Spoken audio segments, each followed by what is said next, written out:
For those of you who don't know me, my name is Michael Blake, and I'm the founder of the Entrepreneurs Collective. Matthew, if you could move on to the next slide, that'd be great.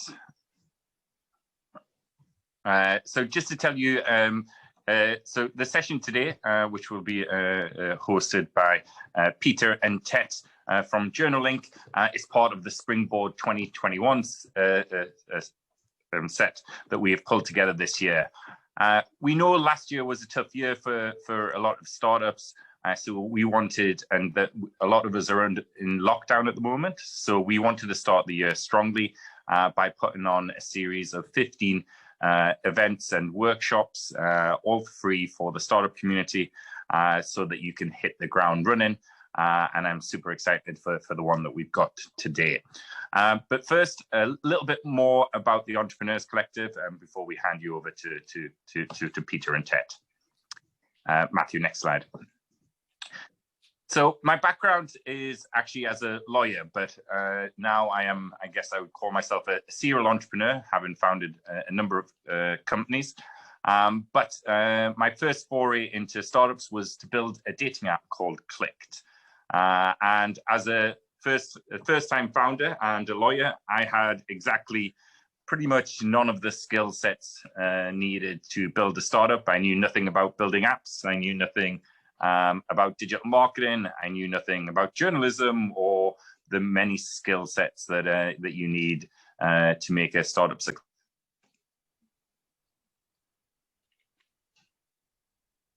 Me. Okay, so I'm not sure when I got muted there, but I'll continue. So on the back of setting up Clicked, I came across a lot of things that first-time founders will do. I got bad referrals. We struggled with our tech. We struggled with fundraising. And Matthew, next slide. When I went out to the community to try and find other people who were sort of suffering similar things, I came across lots of bad events, and I really struggled to find a community of entrepreneurs in London. There was lots of pitch events, but you'd struggle to find some really good entrepreneurs in them. There was a lot of people trying to sell to you, and I really wanted to find a group of people that could help support me through this period. And being an entrepreneur, we decided to set up our own. And our mission, next slide, Matthew, is founders helping founders. So this is our first ever event. We got together with 10 other founders, and we helped each other raise investment. And that's essentially what we do at Entrepreneurs Collective. We believe that the best people to help you to succeed are fellow founders, and that by working together, we can help our startups to succeed. And how do we do that? Next slide, Matthew.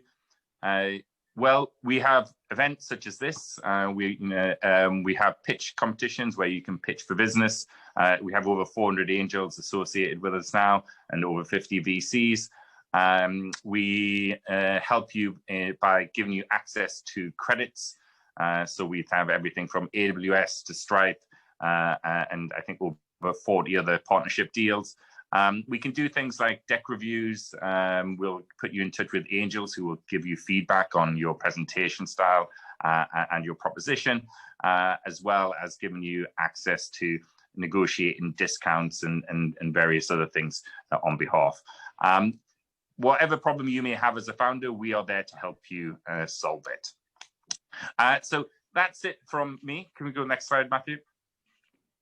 Just to let you know that we have our monthly pitch competition next Tuesday for anyone who wants to come along and check it out or see how other startups do a pitch. So please go and have a look.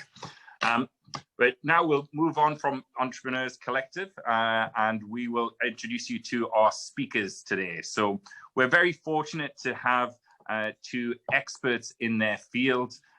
Tet and Peter, both directors and founders of JournalLink. Peter with amazing experience on the business side, and Tet with over 40 years of experience as a journalist. Together, they can help you see both sides of the coin of what you need to understand in order to get your startup some PR.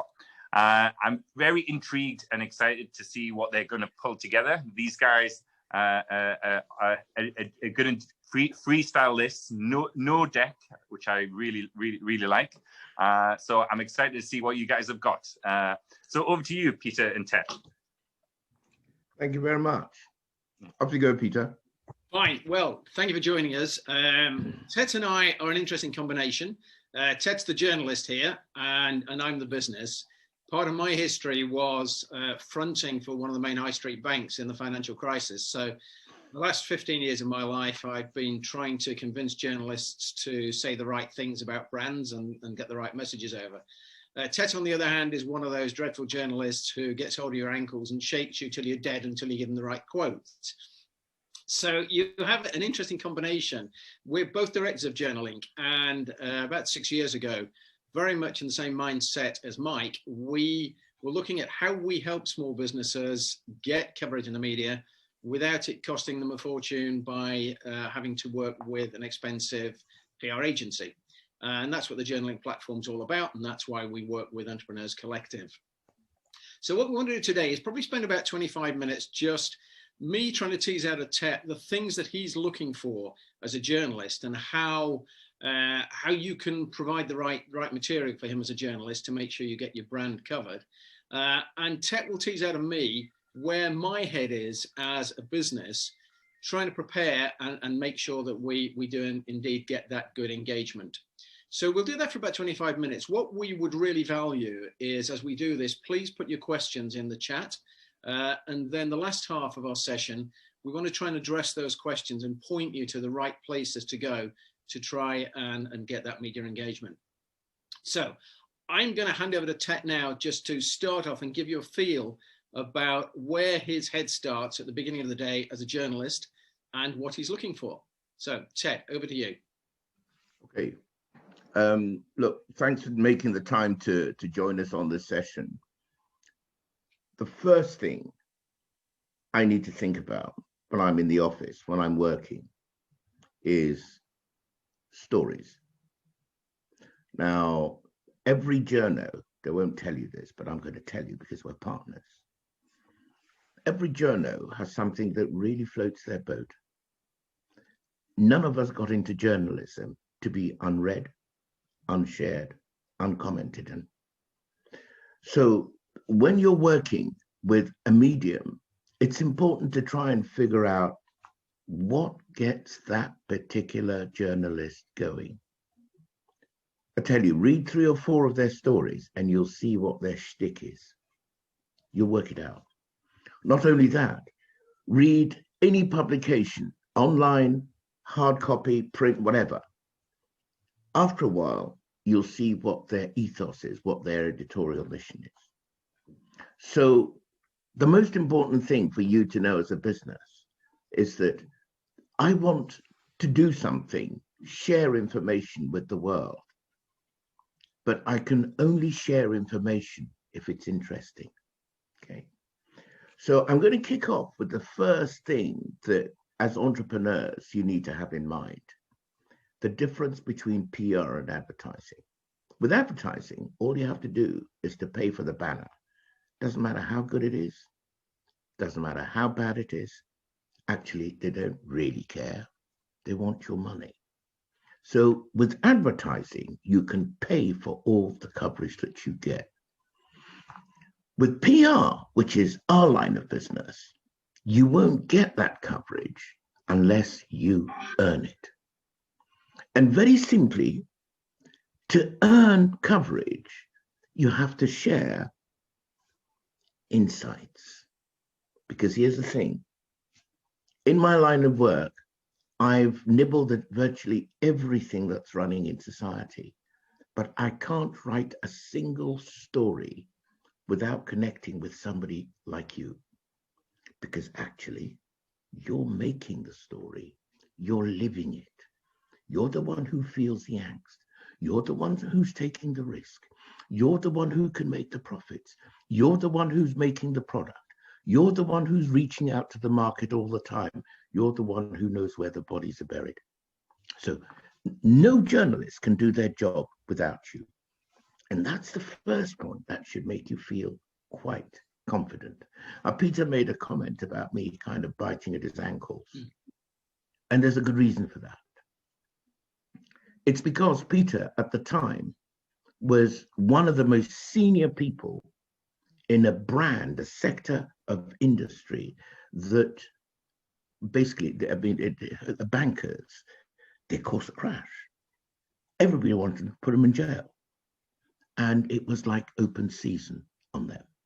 So what Peter said on a TV interview could actually affect the price of sterling. The difference between a man in that position and a man or lady in yours is that you aren't an adversarial subject in the least. So when you connect with journalists, exhale, breathe a sigh of relief, relax, be yourself and be authentic. I tell you what, I can smell authenticity from miles away.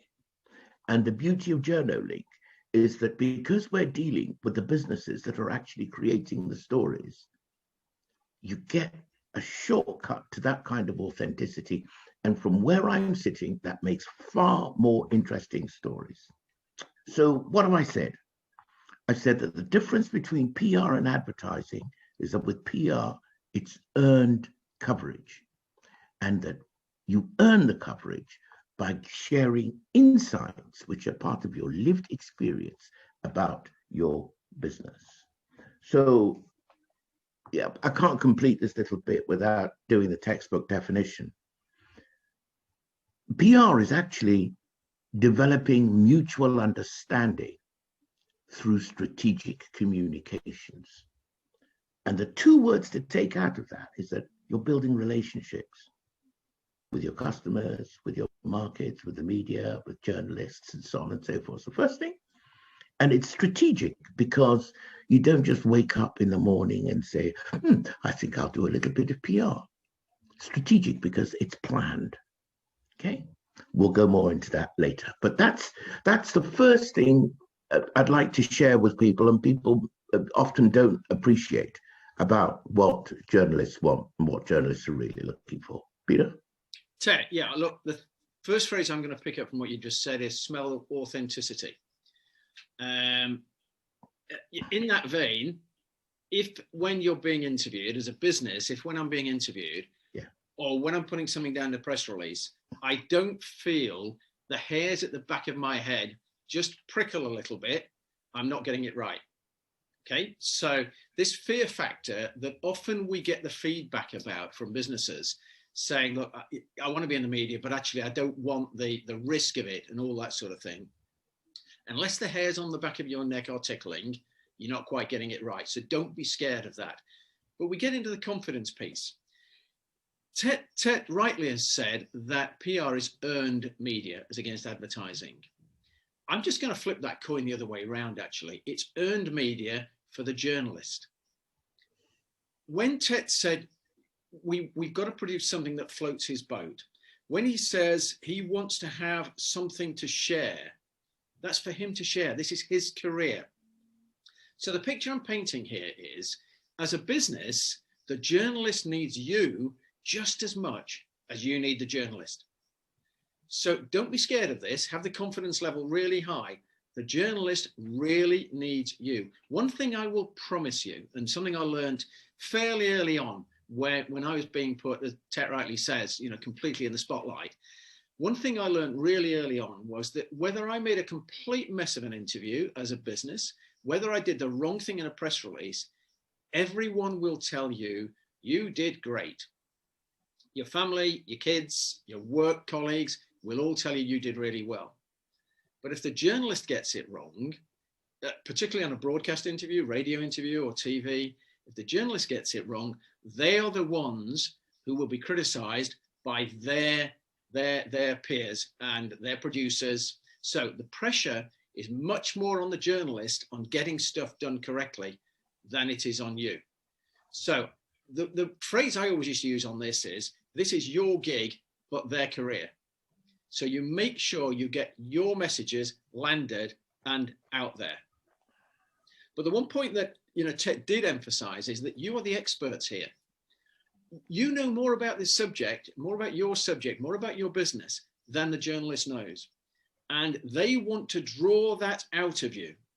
So you are very, very important to them, and they're trying to draw out the messages from you. Now, what floats the journalist boat might not necessarily be the message that you want to land. So one of the pieces that you've got to work out really hard in terms of this earned exercise you're going through and the prep is that you make sure the messages you want to land are the messages you want to land and not be drawn by the journalist. So that's all in the prep. Whether it's I'm being interviewed on the TV, the radio, or whether I'm writing a press release that I want a journalist to write about in print.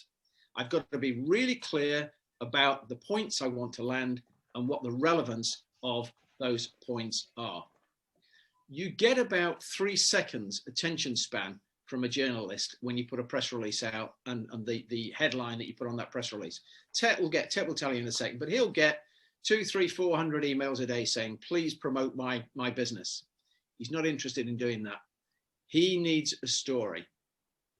So let me cut there with that phrase, he needs a story. Let's ask Ted, the stories you're looking for and how you get your planning at the beginning of the day for those stories. And I'll come back and give you a feel about how I would address that from a business. So Ted, tell me the stories you're looking for and how you sort of plan for that. Unless you're going to reinvent sliced bread, something which is, you're going to invent a new equivalent of the wheel. Most stories are about what's going on around us. So every day there's something that we call a news agenda. What's on the news agenda? And the news agenda varies from sector of business to sector of business. Of course, there are some big overarching ones, which are national type stories. So storytelling is about connecting your story to what everybody else is talking about.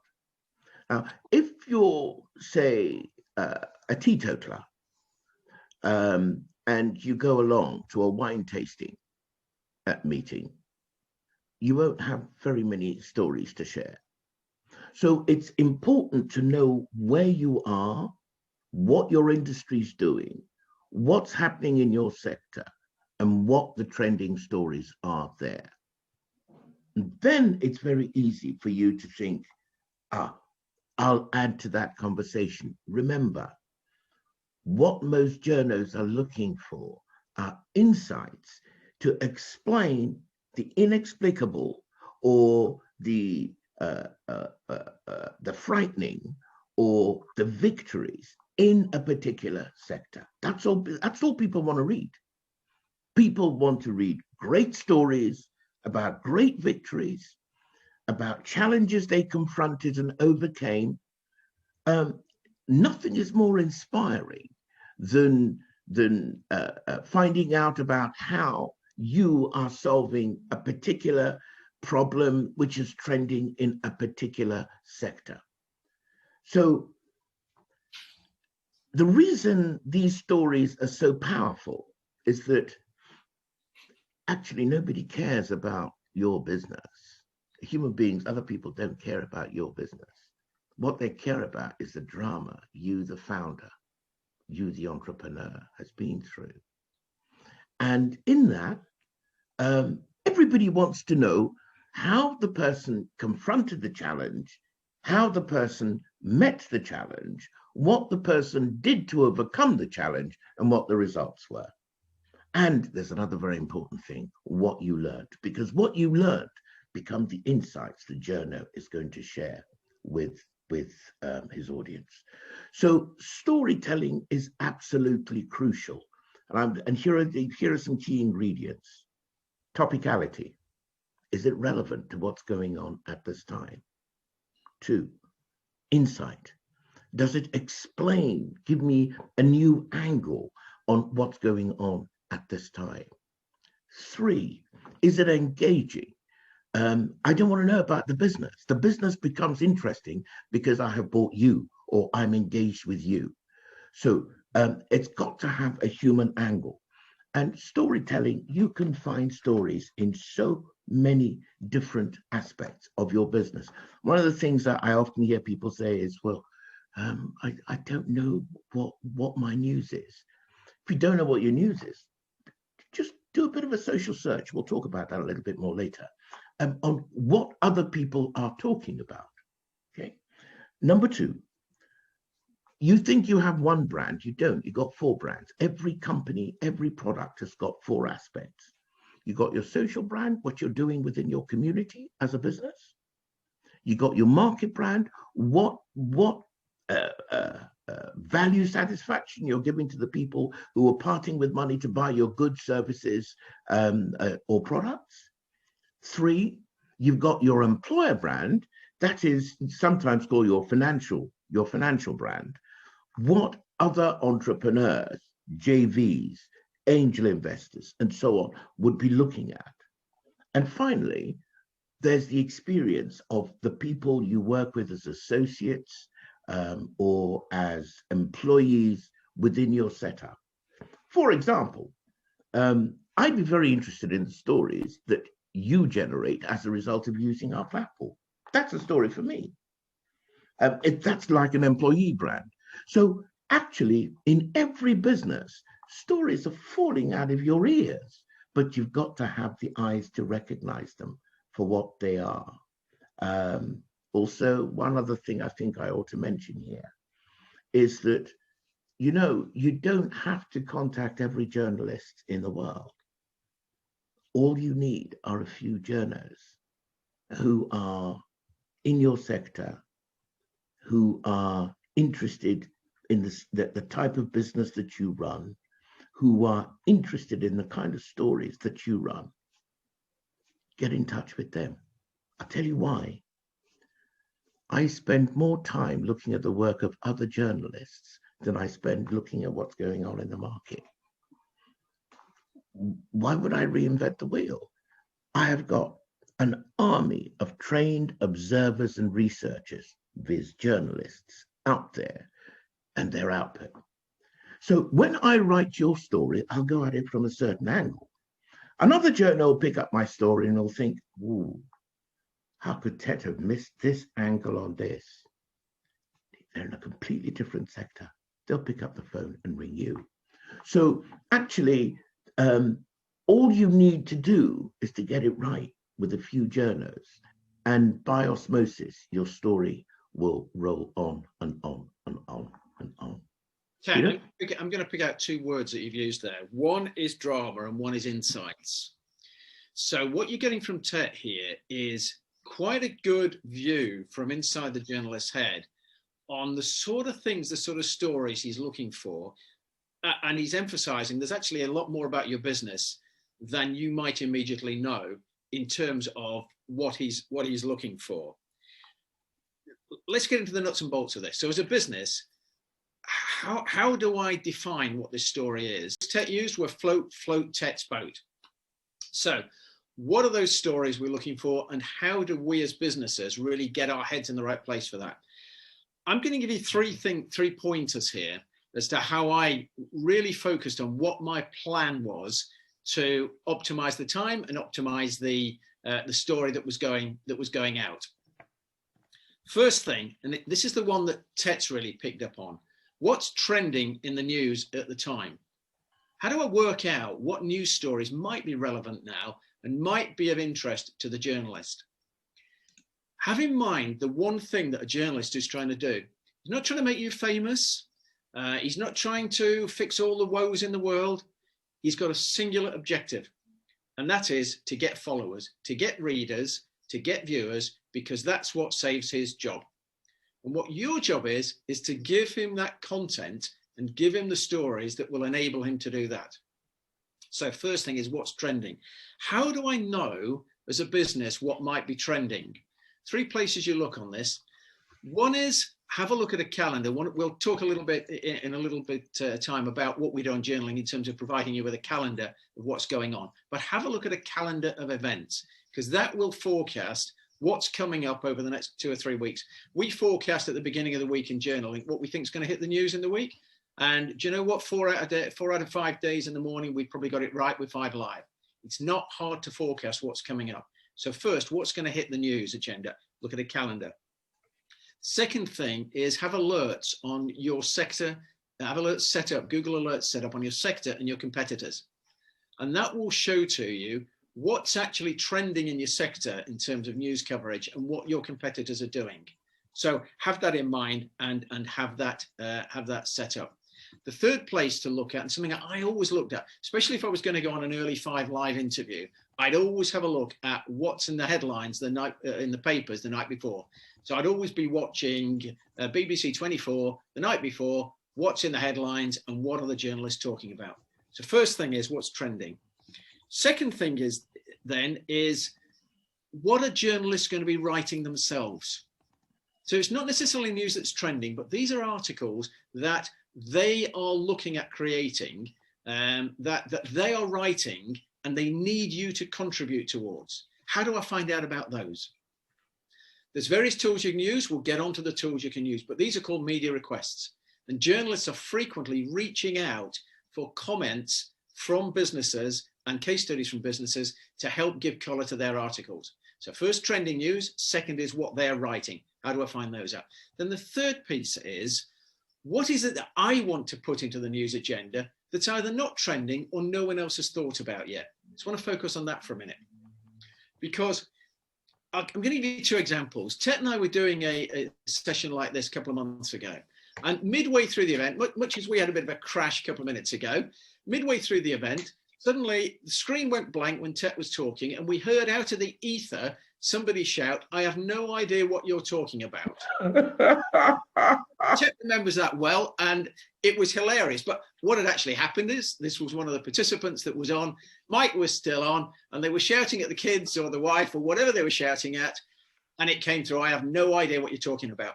But you know, that was the most salient lesson in that whole session that made us just stop for a minute and say, well, is that us? Because you know what? That happens 9 times out of 10 whenever you start putting a press release together about your business. You know what you're talking about, but stop and think, does anyone else know what you're talking about? And are they in the slightest bit interested about it? So if we took one thing away from that session, it was, I have no idea what you're talking about. Really good prompt. The second case I'm going to give you is when we first kicked off journaling, we had a business sign up to use it. And I actually put the call into the guy to say, why have you signed up? Why are you using us? And his comment was, I have the most boring product in the world. And if you guys can get me any media coverage, you've done better than anyone else. So of course you say, well, what do you do? And he said, well, I make drill bits. So perversely, he did have the most boring product, but he hadn't worked out the sort of spin on words with it. And I said, well, what's special about it? He said, they're diamond tipped. Well, every drill bit is diamond tipped, but you know, there was a story starting to come here about, okay, I sell diamonds. And then I said, do you export? Yeah, we export to about 20 countries. Where do you export to? Well, we export to Dubai, we export to LA. So we've got a whole range of things that he did, nothing to do with drill bits. He's a big exporter. And then I said to him, what's your biggest disappointment then since you started the business? And he said, well, 10 years ago, we got rejected by Dragon's Den. I said, have you ever made profits? Yeah, we just celebrated 10 years of profits. He got broad scale coverage with a headline, which was declined by Dragon's Den, celebrated 10 years profits. It was nothing to do with drill bits. So the story that really flew for the journalist was that lateral thinking story around where's the interest here that's not the boring drill bits. So in terms of your story, think laterally about what story might be relevant. The test for this that I always used to use when I was putting anything out was the 12-year-old test. So if you've got a son, daughter, cousin, friend, whatever it is, give them your press release, the 12-year-old, give them the press release and say, what do you think? If they go straight back to Netflix, it's not going to fly. If they read it to the end, you've got half a chance. So really test the relevance of that story. So think about what's trending, think about what the journalist is writing and how we find out that, and then really, really, really drill into your story the relevance of that story, and to what extent your story is going to enable this journalist to get followers and get readers and get the headlines, because that's what will entice them to take your story and mention your brand. So there's the story. Really focus on that. Tet, what about timing? Tell me about timing and how you get your head into the right times for your stories. See, again, this is what's useful is for you to be aware of the timelines for different media. If you're talking about radio, the timeline's really immediate. That's the whole idea about radio. It's about breaking news. Increasingly, other broadcast media, like television, is becoming like that as well. If you're talking about print magazines, the timeline is much longer. So that, for example, to get into a Christmas publication with Christmas gift ideas, you need to have made your arrangements by September. That's a good 3 months prior. Okay. If you want to get into Valentine's Day, you're borderline too late. So you've got to think well ahead. And that's because you've got to give the journos time to put stuff together. Okay. But the key thing with all of these things is topicality, what people are going to want to be reading about within a certain time frame. Okay. Now, one other thing is that if you go on Twitter, and this, I don't own any shares on Twitter, but I'll tell you, all journalists, a lot of journalists use Twitter and increasingly Instagram. If you put in a hashtag and you do a search, in my case, I hashtag PR campaigns, hashtag PR, I hashtag news stories, I hashtag breaking news. Okay. Every single breaking news story within your category is going to be in there. You only have to look at a few of them and you will find very quickly that they all cluster around certain things. It's called social listening. So that's the real power of Twitter. Through social listening, you get an idea of what's trending, what other people are talking about. And even if you're talking to your local media, if the Indie's talking about it, the Mail's talking about it, the Times is talking about it, the FT's talking about it, do you know what? Your local people aren't going to say no. Of course, they're going to need a local angle on that particular story. So that's why timing is important. It's got to be topical for that time. Now, sometimes you send in a cracking story and I say that, well, look, hang on, I'm not going to be dealing with this now. I'll deal with it in 2 weeks' time. You're halfway there, but you've got to understand that 2 weeks is a long time in journalism. Okay. Although if I'm doing a Christmas list in September, I'm already literally at my copy deadline, because we have to plan the publication, we have to edit it and so on. And even though a lot of the stuff is done digitally these days, it still takes time. You've got to get photographs shot, you've got to get all of these things arranged. And one other thing, as I mentioned, photographs. Sometimes stories won't get in just on the merit of the story. Sometimes coverage is earned by a drop-dead gorgeous photograph. And a picture caption gets as many clicks as a deep, thoughtful, insightful article. Of course, these are two different things.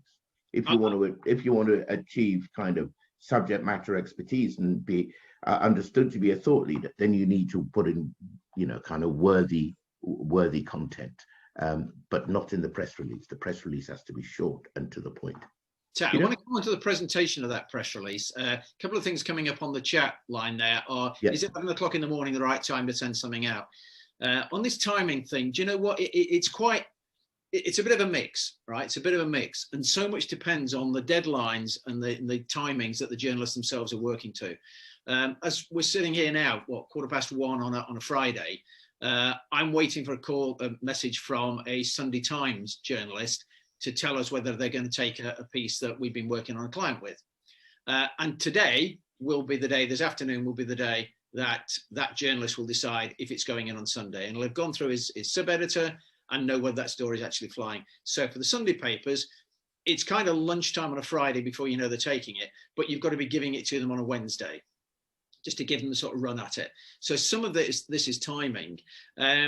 Your work, there are certain journalists, certain sectors, depending whether they're monthly periodicals or whether they're dailies or whatever it is, when there'll be deadline dates that those journalists are working to. And there's no easy solutions to this. It's a matter of knowing what those are and asking the journalists and looking at your the periodicals to see what those timings are. If you want a default time, the best time that I've always worked to is between 9:30 and 11 o'clock in the morning, and go on a Tuesday rather than on Monday or a Friday.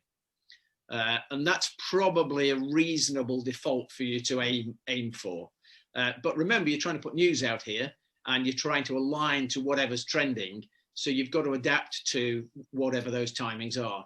But it is a very, very good question that you ask yourselves to say, right, what is the right timing?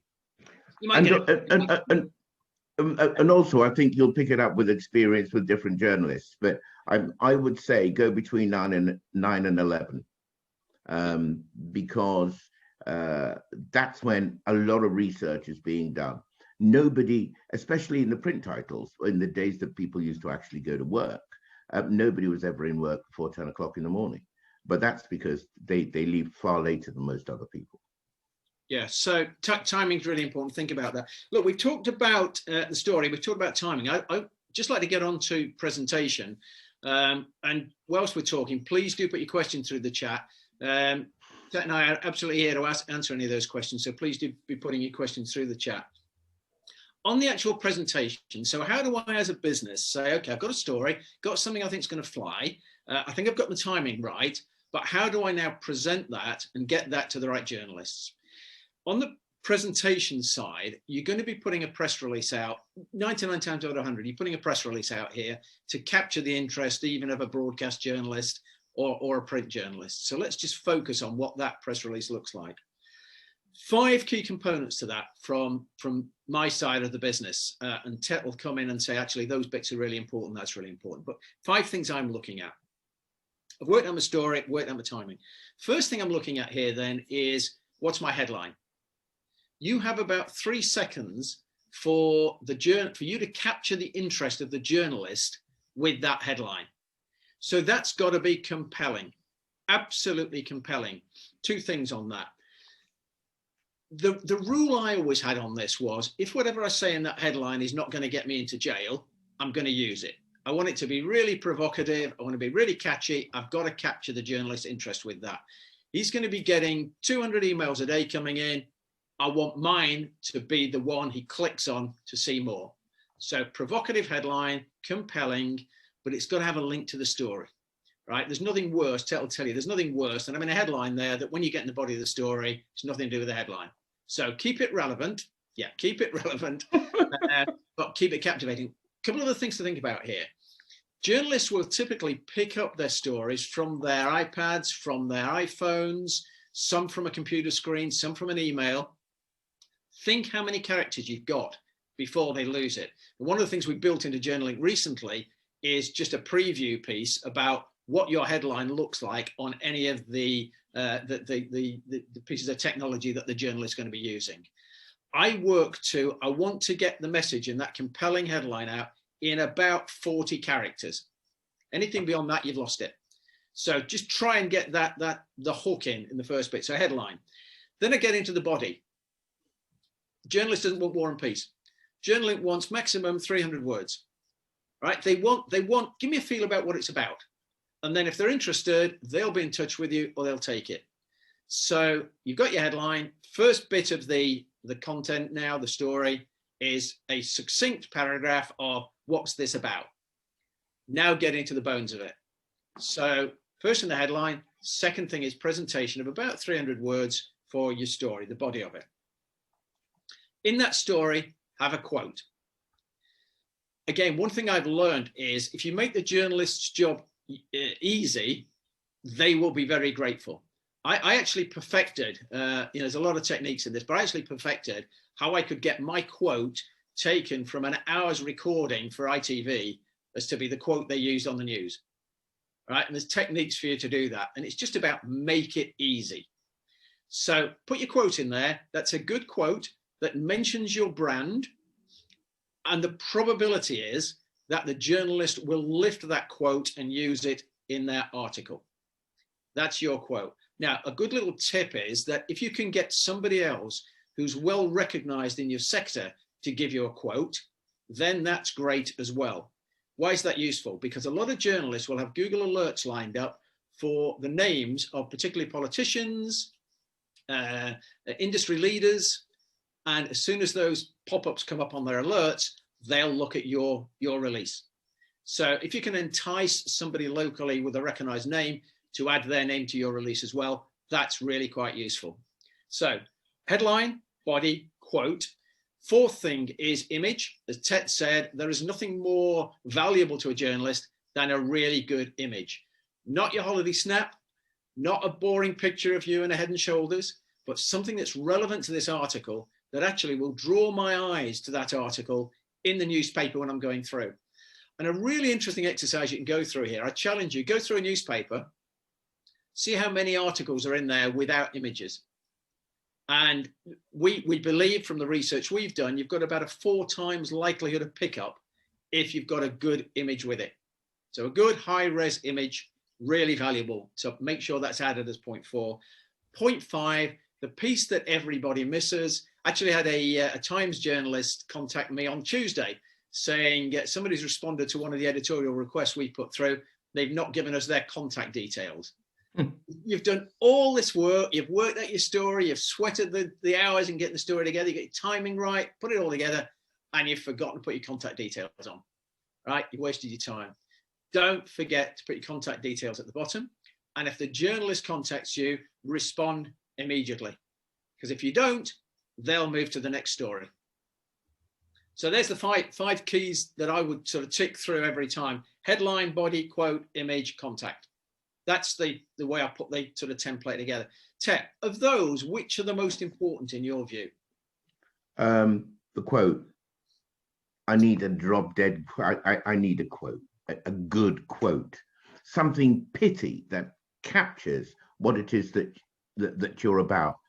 You know, for my sins, I've covered stories because the guy came across with a fantastic quote, something really pithy, simple, memorable, and that's it. That can even become a headline.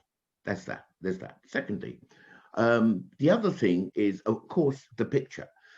Some people send the wrong pictures. You need a good high-res image of whatever it is that you're illustrating. You know, it is worth its weight in gold for you to invest in decent pack shots, pictures of yourself at work, whatever it is you're going to use to illustrate your article. Please make a good high-res image. Personally, I'm a little nervous about things that people tell me, so I like to research them a little bit. So if in the notes to the editor, you can give a link to any reputable source that I can click on and take a look, maybe read around the subject you're talking about. If you've mentioned research, put a link to the research. Well, otherwise you can make it up. Do you know what I mean? And once I publish it, you have my endorsement. People are buying it because I'm writing that story. So in notes to the editor, don't put in reams because this isn't a piece of academic research, but just some notes, could even be to the right page on your website to illustrate what it is that you're talking about. It could be to current research. It could be to a government page. Just makes it easier for the journalist. And, you know, the way I look at it is that any story has 5 W's and 1 H. I want to know who did what, where, why, when, and how. I can work with that. And you don't need to go into enormous detail. If you've hooked my attention, I'll be ringing you up. And when we do ring, please take the call. Sometimes we got something else called a media request. Are you going to deal with media requests, Peter? Yeah, well, I'm going to get onto that in a second. I was just looking at one of the things coming through on the chat here about the founder interest wave. Yeah, look, this is a story, right? So there's loads of things that are out there in terms of what are the stories that are going to hook, and different journalists want different things on this. There is indeed a demand for massive interest about, you know, how you've been successful, how you've been a founder, and you know, as we go through this year, it'll be no surprise if we see a raft of businesses fail as soon as furlough stops, and there'll be new founders coming through. So there'll be real interest middle of this year on how do we start a business, what are the tips from founders, and these are the things that are the hooks. So yes, we're interested in founders.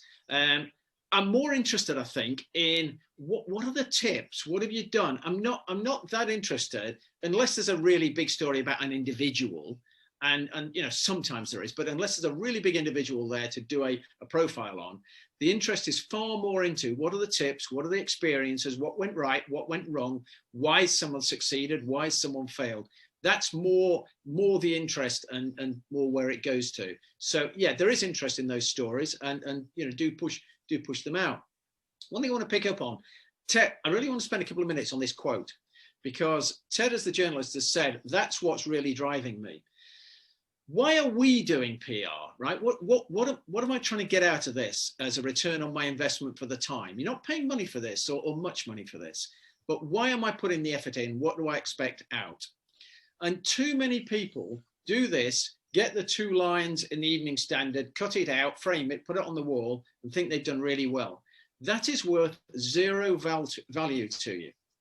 So don't go and spend hours and hours and hours trying to search through where have I been covered. Now, you know, I'm saying that with 15 years experience pushing news out there. And I have to be honest, every time we push anything out, first thing I look for is where have we got covered, right? It's an ego trip, but it's no value to you. You're trying to do 2 things in terms of the value for your PR. One is you're trying to get your web traffic up, and 2, you're trying to get your sales up. They're your 2 measures. And PR sits very much as part of the marketing mix in your marketing plan.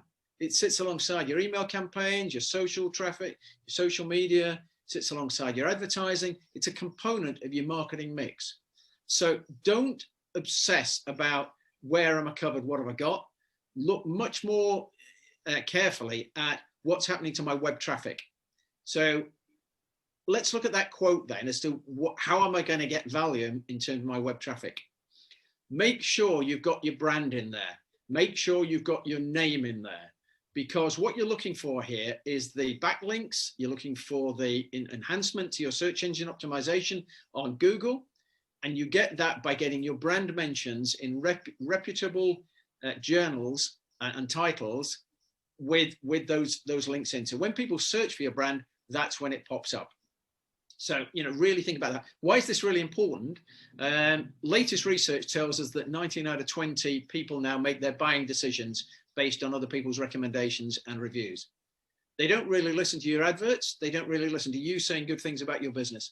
What they listen to are people like Ted as independent journalists saying the right things about your business and giving you positive media references. So your quote, really, really important. Think about that quote and get your brand name in there. One thing I do just want to do before we wrap up, I'm sort of mindful the time's clicking on here, Matt. One thing I do want to look at is what tools that you should be using here, and you know how we can help you in Journal Link, and how Entrepreneurs Collective can help you with the partnership agreement we've got with EC as well. In terms of the tools, first thing that you've got to be looking at here is the media requests, because that's the easiest way you get covered. I always found when I was doing this, if a journalist phoned up and said, or even sent a request through Twitter, that we're looking for a business that can contribute to this, they are writing it there and then. They really need you now. You know, we get requests coming through Journal Link from BBC. You know, 5 Live can send a request through looking for someone for tomorrow's program. Honestly, they kill for a small business that'll go on 5 Live tomorrow at 6:30 and talk about something that's trending on their planning. So first thing you want is your media request list. We do that in Journalink. If you don't want to use Journalink, check it out on Twitter as well. But we're doing all the hard work for you, extracting the pieces out of Twitter and extracting the requests coming from journalists. So first thing, media requests. Second thing is your timing. So have your calendar lined up. And again, one of the things we do, I mentioned earlier, is we have a dynamic calendar of what news is going to be coming out, government data that's going to be released, when results, corporate results are coming out, national days. You may or may not know, Wednesday this week was Cheese Day. If you run a cheese business, Wednesday was the day you were going to get coverage. And again, you know, listen to 5 Live, they kill for what's the national day today. And if you can contribute to that, they absolutely love it. Next thing is your right targets. How do you target the right journalists? You can do that in 3 different ways. You can do it yourself. So you can go down to WH Smith and sit there for 2 or 3 hours when the lockdown's off and you're allowed to. And you can go through all the periodicals that are relevant to you, go in the front page and see what their address is for any contributions to be sent to those journals. You do that, takes you a bunch of time, but that gets you titles. So create your own list. Secondly, you can purchase a list. So again, on the Journalink platform, we let you purchase a list of journalists. We've got a database of about 60,000 that we can access and give you a sectoral list. Or we can open the whole database up to you if you want to do that. So you can buy in a list, or you can rely on a wire distribution. So when we distribute on your behalf, we send it out to about 10,000 journalists. We sector that and geographically tag that, so you can rely on us. But get to the right journalist, the right targets. Fourth thing to think about here is when you've put your news out, don't just treat that as yesterday's chip paper and it's gone. Keep that current. So when you put your news out, make sure it stays on your website. And the development that we put through Journalink specifically for this is what we call our media room option. And we give you the tools just to create, takes about a quarter of an hour, but just to customize a template here for a media room, lets you put your contacts in, your marketing collateral in there, all the things you need in there that a journalist is going to be looked for. We give you the URL for that, and you can just copy and paste that on a new page on your website. You now have a dynamic media room that sits on our server. But more to that, every time you put a press release through Journalink, we automatically update that for you. So you've now got on your website a dynamic media room which is kept up to date. Don't underestimate how valuable that is when a journalist, as Ted said, the journalist looks at your website. If he can see 3 or 4 other things that you've done recently, and he can see your live Twitter, we pick your live Twitter feeds up through that as well. They're getting a full picture of your business right away. And in fact, when we distribute the press releases for you, we actually link your Twitter feed to that as well, if you've given us the link. So the 4 key things to look at here are the media requests, the calendar, the targeting that you're doing, and the media room context in terms of keeping this current. We do all the work for you. It's a really easy, very, very user-friendly. But they're the 4 things that you've really got to be looking for. A 5th one that we don't do, but it's important you link to, is linking whatever you're doing in your PR side with your social media. The 2 go hand in hand. Doing your social on its own, really limited value. Doing your PR on its own, limited value. Put the 2 together and make references to your press release that's going out in social, and that will ramp up the interest within the media and within the journalist family. We see through journaling about 70% of our pickup comes through social. So whenever we distribute, we put it in our social streams, you put it in your social streams, and about 70% of the people that look at the release will have come through one of those social channels. So they are the key components that you've got to be looking for. Giving you the sort of 2-second elevator pitch on Journalink, do have a look at it because we've got all those components in there, and it is absolutely built for businesses like yours, for partners that we have like Entrepreneurs Collective. So do have a look at it. Tet's put the link on the chat, so do pick it out at that. At the top of the chat, yeah. Top of the chat, yeah. And after this event, we will with Matt and with Mike be sending out an email summary, and we'll put the references in there. Do have a look at it. You're not committed to go on it by any means, but it gives you a really good feel about what's there for you and what can help you. So that's the quick elevator pitch. Ted, have I missed anything in terms of the tools that you need to use? No, that's it's pretty well covered. It's pretty well covered. I'll just say that if I come across a business with a newsroom where I can see previous press releases, it drops my blood pressure, and I think, oh, these people know what they're doing, and it just makes me want to investigate them that little bit more. So that is something you want to be considerate. Yeah. Okay. So I'm going to leave you with one final thought, and that's tenacity. Stick at it. We talk to too many businesses that say, I put a press release out, I didn't get on the front page of the Sunday Times, not doing it again. Keep at it. We think on average, we think about four press releases before you start getting coverage. So there's a bit of a traction time here for a journalist to get used to seeing your brand come out. When we distribute releases, we distribute them in the name of the brand, and then we put via journal link. And it's important the journalist starts seeing your brand name going out. So, stick at it. And if you get coverage, don't stop. We had one business that I pulled my hair out on, who used journal link for a month and got coverage in the Mail, the Sun, the Mirror, and the Metro. And then stopped doing it after the month. And we said, why have you stopped doing it? And they said, well, I've had the coverage I wanted now. That was the start of a journey, and absolutely mad to stop then. Exactly. I've got to say it's a fundamental misunderstanding of what PR is about, because actually PR is about building relationships. And if you have an important long-term relationship in your life, you'll realize that the key thing about that is constant communication, staying in touch. It's nurtured and it's grown.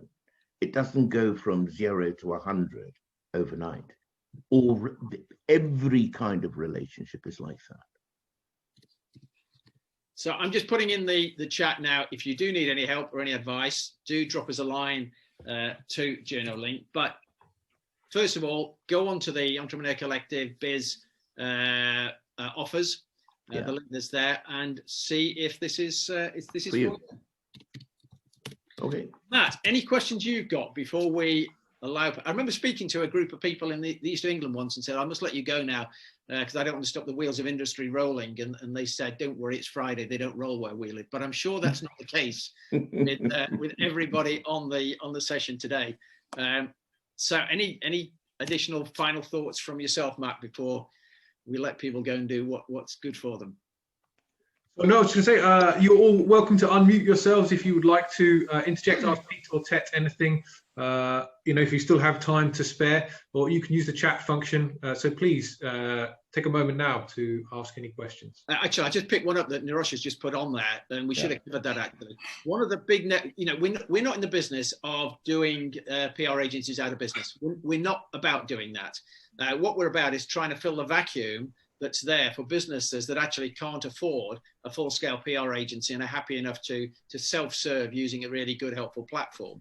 But the other point that comes through often is that agencies will look for a retainer, and too many will try and tie you in for 12 months. There's a good reason for that. There's a lot of research they have to do at the beginning. So, we're not in the business of being critical about that. We don't ask you to do that on Journal Link. You sign up Journal Link, it costs you about £50 a month, including that for the whole thing, and that will do everything that you need to do. And if it's not for you, then it's absolutely fine for you to delist and say that wasn't for us. So we don't tie you in long-term contracts or anything like that. It's very much a self-serve platform for you to use and does everything that you need to do. And Nirosh, one of the most important things is that when you talk to a journalist, they want to talk to somebody who knows what the business is about. And nobody knows your business like you. Yeah. And actually what you're paying, I used to be a PR consultant on the outside. What you're paying those people for is to learn your brand, learn your business, do the research. And you're living your business. You're living your brand. You're creating the research as you go because you're living it. And so that's another reason why this can be a great option for somebody who's an entrepreneur. You've just got to give yourself a bit of time to use it. That's all. Can I ask Tet just quickly? It's quite a specific question, and one probably maybe quite sort of personal to you as a journalist in your day to day.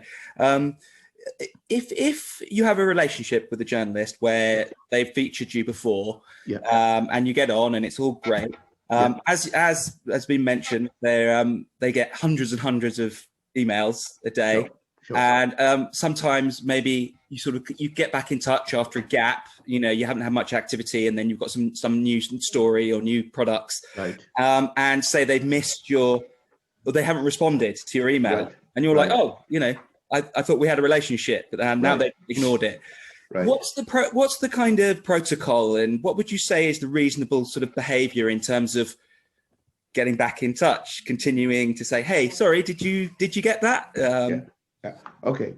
When you get in touch with a journalist, don't do anything that looks like you're guilt tripping them into thinking that it's like you're obliged. You know, we've got a relationship here. You're obliged. You know, they actually understand that they are no more obliged to you than you are obliged to them. But it could be for a number of legitimate reasons. One, their focus of work could have changed. Two, it's good to have regular contacts, but you can't overdo a contact because otherwise you look like a one-trick pony. Yeah. Do you know what I mean? And it feels a bit, what's going on between these two? And so when you do think you've got something that works for them, get back and say that, hi, Tet, sent you a press release the other day about X, Y, and Z. Are you still working? Are you still working on the same kind of stories, or has your focus changed? Leave it like that. Let me just a couple And sorry, there's one last thing, is that normally when I have contacts, I really like them because, you know, like attracts like. And most of my contacts have other people they know who could be equally great contacts. Do you see? So I like to keep, you know, my friends in the circle, and that's how your book grows organically. And of course, once they have a relationship with you, if they need a quote and they're in the hole on a copy deadline, you're far more likely to create it. So there will be a reason why it's happened. Just ask them. Yeah. Let me add a couple of angles to it. Thank you. This isn't being disingenuous to Tet in any way, but treat the journalists as pretty selfish people and very focused. Right, have that in your head, and that's not being critical of them or anything like that. But they'll respond and react when it suits them to do so, and they will have loads of people who are bashing emails in saying, "Please promote my product." Right, and that's not in their game. Right, so you know, have in your head, you know, don't take it personally. Have in your head, they'll react and respond when it's relevant. I think they get too many emails from my experience. I deal with a journalist on the Mail on Sunday quite a lot. And when there's something she really wants, she's really active, and I can try all over you. In the meantime, won't respond. Right, so I've stopped taking it personally because I know how she thinks. But I did two things. One, once you've had good coverage, then follow that journalist on Twitter, and if they've put something out there, periodically just comment with a direct message on Twitter. Read that, really interesting. I'm here to add to it if you want, something along those lines. Yeah. And try linking in on LinkedIn. Yeah. So what I find is, particularly with the Mail on Sunday one I do, she'll respond more on LinkedIn than she does on an email. Might take 3 days for it to happen, but I get a better response then. Yeah. But, you know, it's horses for courses. Different ones will do different things, but don't take it personally. You know, work at it, I guess. Yeah. Thank you both. That was really useful answers. Yeah. Great.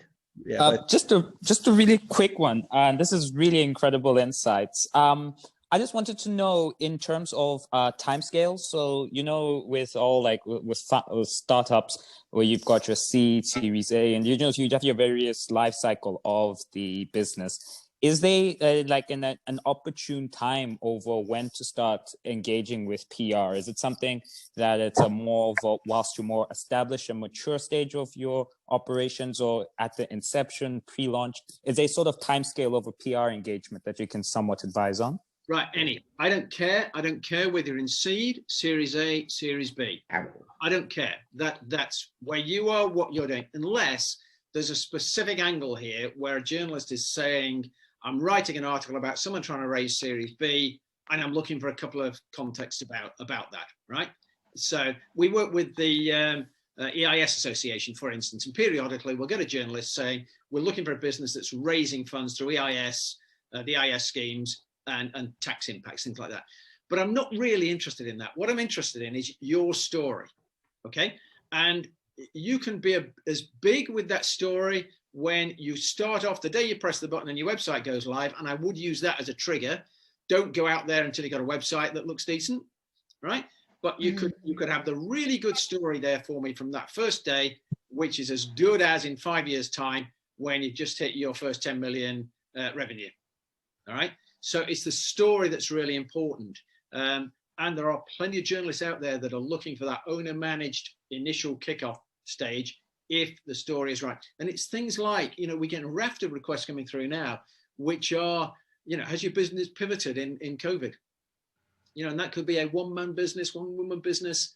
It could be a lifestyle business, and it's looking at what that story is. So don't focus yourself on how big I am.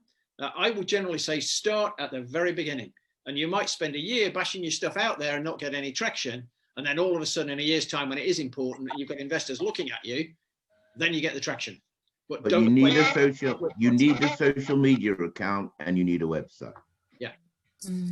Most helpful. Without that, I don't have connections. Yeah. If I can just say, actually, Ted, I mean, what you've been talking about today, I could listen to you for hours, to be perfectly honest, because I find you so knowledgeable. I think the thing that we've been up against in years before is that there's a kind of a them and us between us and the media, the journalists, particularly in the days way before the internet. But I think the thing is that's very important is they're just human beings the same as everybody else. So it's human beings talking to other human beings. And I think as long as we have that in the back of our mind and cut down on the language, the terminology of our niches, you know, the using the acronyms and goodness knows what else. I was listening to an American journalist yesterday on a call, and she was saying, I have to make sure that my press releases are grade 6 relevant. So if a grade 6 kid can read it and understand it, my job is done. And I think that's very important. It's something you raised earlier, Tat. Yeah, Michelle, you're so right on that. And you know, it's what I said on the 12-year-old test.